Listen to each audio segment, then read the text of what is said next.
Bom dia, pessoal. Olha aqui nossa videoaula sobre derrame pleural. Bem, na sala de aula a gente viu que quando a gente tem acúmulo de líquido entre as pleuras parietal e visceral, a gente chama isso de derrame pleural. Então, você vê claramente aqui uma região onde a gente não vê a ausência do epitélio. Desculpe, onde a gente não vê a ausência de... onde a gente vê a ausência de parênquima pulmonar. Tá? Então a gente já viu classicamente, né, que o derrame ele tem essa curva aqui, tá? Você não vai ver área de parênquima pulmonar porque o líquido está comprimindo esse pulmão, então possivelmente está fazendo uma compressão desse tecido e aí esse tecido comprimido, tá certo? Você não vai ter a ventilação. Então definimos o derrame como um acúmulo anormal de líquidos, tá? Ele sempre é anormal. Vale ressaltar que o derrame pleural não é uma patologia, tá? Mas ele sim indica a presença de uma possível patologia. Existem várias causas de derrame pleural, tá? E nem sempre nós conseguimos identificar a causa do derrame pleural. Bem, como é difícil às vezes determinar a causa do derrame pleural, nós temos que fazer o nosso diagnóstico. Então, a primeira coisa é fazer o exame clínico, coletar toda a história, tá? Ver se existe pneumonia, infecção respiratória, alguma doença cardiovascular, tá? Você vai fazer a ausculta e você vai ver os exames de imagem, tá? Então, se você tiver uma coleção muito grande que esteja causando uma dispneia severa nesse paciente, provavelmente ele vai ser drenado. Então vocês estão vendo aqui um paciente, tá certo? Onde está sendo drenado esse líquido aqui, tá certo? Para se fazer uma análise.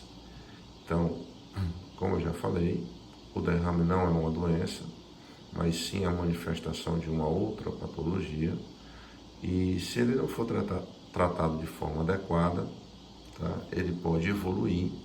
E à medida que ele vai evoluindo, ele vai comprimindo o pulmão, gerando mais dispneia, podendo levar esse paciente a um desconforto respiratório extremo e até a morte.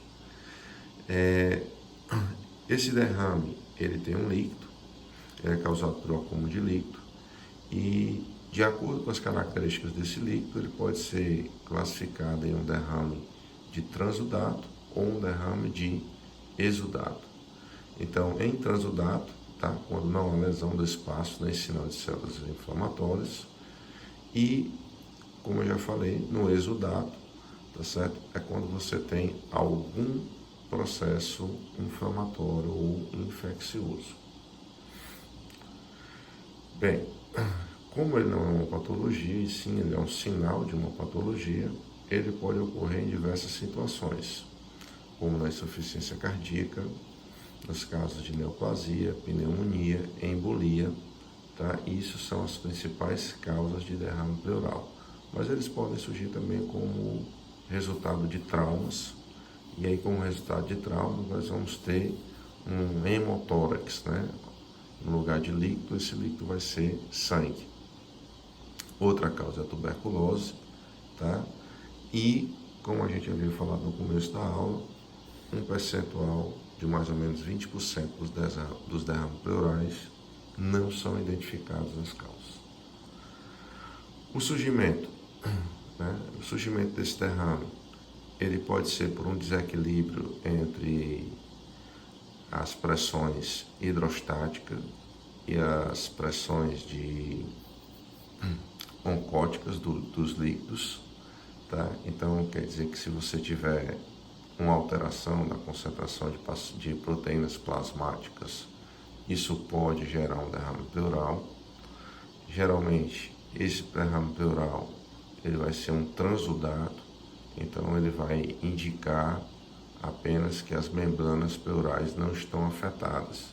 Por quê? Porque é a diferença de pressão que está fazendo essa filtração e, consequentemente, o filtrado vai ser esse líquido no pulmão, que nós vamos chamar de transudato. Se esse líquido não tiver aquele aspecto claro, tá?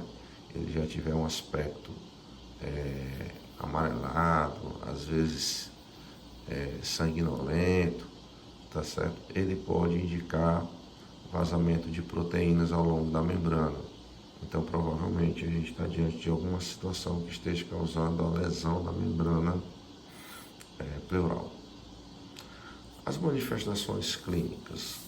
Como ele vai afastar as membranas, como ele vai comprimir, empurrar a pleura visceral, então ele pode causar uma dor pleurítica, tá certo?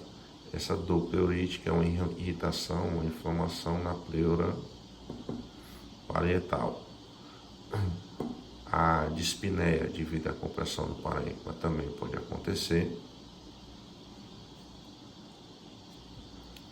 E no exame físico, inspeção, palpação, percussão e ausculta, a gente pode perceber algumas alterações. Então, na inspeção, quando o paciente inspirar e expirar, você vai ver que um hemitórax se movimenta mais do que o outro. Pode haver dor na palpação, principalmente uma dor intercostal. Você pode provocar o frêmito tóraco-vocal, que vai ser o frêmito, né? Quando você pede para ele falar determinadas palavras, você sente a caixa torácica vibrar. E a ausência dessa vibração é a ausência do frêmito tóraco-vocal. Se você percutir, tá? O pulmão é uma caixa vazia, é uma caixa com ar dentro. Então, quando você percutir na região do edema, você vai sentir uma massa 6. E quando você fizer uma ausculta, você vai ter uma ausência, uma diminuição do murmúrio vesicular. Lembrando, pessoal, que o frêmito e a percussão eram técnicas bem utilizadas no passado, mas que hoje essas técnicas não são muito utilizadas porque nós dispomos de raio-x e de tomografia no serviço de pronto atendimento. Então a gente consegue avaliar de forma melhor. Porém, na parte clínica, eles são os indicativos para que a gente solicite esses exames. Geralmente, quando você tem um derrame no raio-x, você vai ter um apagamento dos seios costodiafragmático ou costofrênico, tá? Se esse derrame for do lado esquerdo, você vai ter um aumento da distância entre a bolha de ar no estômago e a borda inferior do pulmão esquerdo. Caracteristicamente, você tem menisco, né? Que é aquele formato de U, nas bordas laterais dos campos pulmonares. E uma outra técnica para se fazer o diagnóstico seria retirar esse líquido através da toracocentese e mandar para o laboratório. Então, aqui nós estamos vendo um pulmão com os seios bem delimitados, pulmão direito, mas o pulmão esquerdo a gente não consegue ver, né, esses seios. Se você perceber, a bolha gástrica, né, está muito distante, tá certo? E a gente vai ver uma outra característica no derrame, tá certo? Eu vou precisar ampliar um pouco a imagem aqui, ó, tá? Vocês vão perceber que o caminho da traqueia, ó, e vocês vão ver que essa traqueia não está centralizada no mediastino, ela está desviada. Então, geralmente, o derrame pleural causa um desvio das estruturas do mediastino para o lado oposto. E aí você tem esse sinal aqui, que é alguns chamam de curva de de Maizière, tá certo? Outros chamam de sinal do menisco, tá?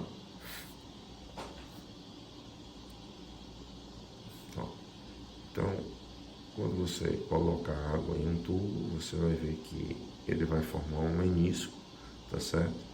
E por capilaridade a água tende a subir nas bordas, por isso você vai ter sempre nas bordas uma altura maior da linha do líquido, tá certo? Ela sempre vai se elevar na parede.